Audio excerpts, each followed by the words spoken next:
All right, so I'm looking at this mess, and I'm looking at the stock fuse box, and I'm looking at all these connectors and how long it would take to switch them to, you know, styles that would fit this, which would be, I don't know, loop, as opposed to these old school things. I don't know. And I'm thinking, well, maybe I should just keep the stock, you know, fuse box, super retro, just keep all the stuff that has to do with car retro. But then you look at design stuff like this. So here's the light switch. You see it here. Red, yellow, green, gray, right? And that's this guy up here. Red, yellow, green, gray.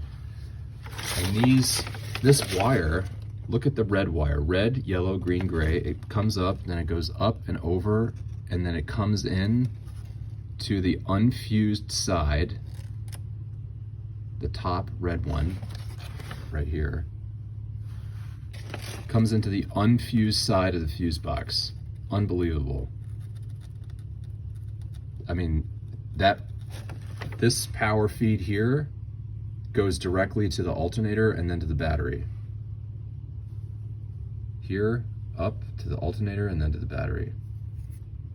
So this is why we absolutely have to redo this fuse stuff, because it's just like you've got unfused power going all the way up into the steering column. Bonkers. I guess that's the way they did it back then. Just Hail Mary. I guess they didn't think about wires shorting out. They thought about components shorting out, which is not the way it happens. Anything past the battery needs to be fused. Yeah. All right, so that's pretty much the end of that story. We have to use the new fuse box. I'm thinking that it would be cool maybe just to have like the car stuff on one side and then the mods on the other, you know? And I'm almost tempted also to just run power and ground to like the mod stuff, because I have this dual wire, you know, and then you're not like tapping into the body for the ground side that might, you know, corrode or, God forbid, start arcing somewhere in the body panels. So yeah, I'm thinking of putting this guy back here like that, obviously in a box. I have a weatherproof box that I think I can use, I'm not using right now. And that way I can put like the ignition relays in there and other stuff. So, and then I've got that 140 amp, that's a lot.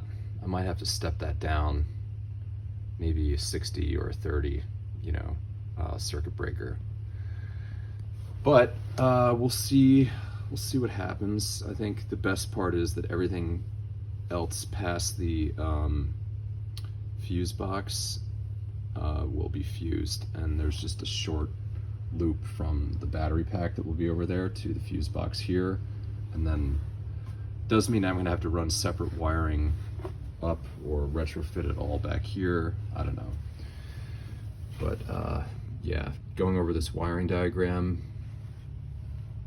hot unfused wires going up into the light switch, I think is extremely unwise, and we can't have that. All right, thanks a lot.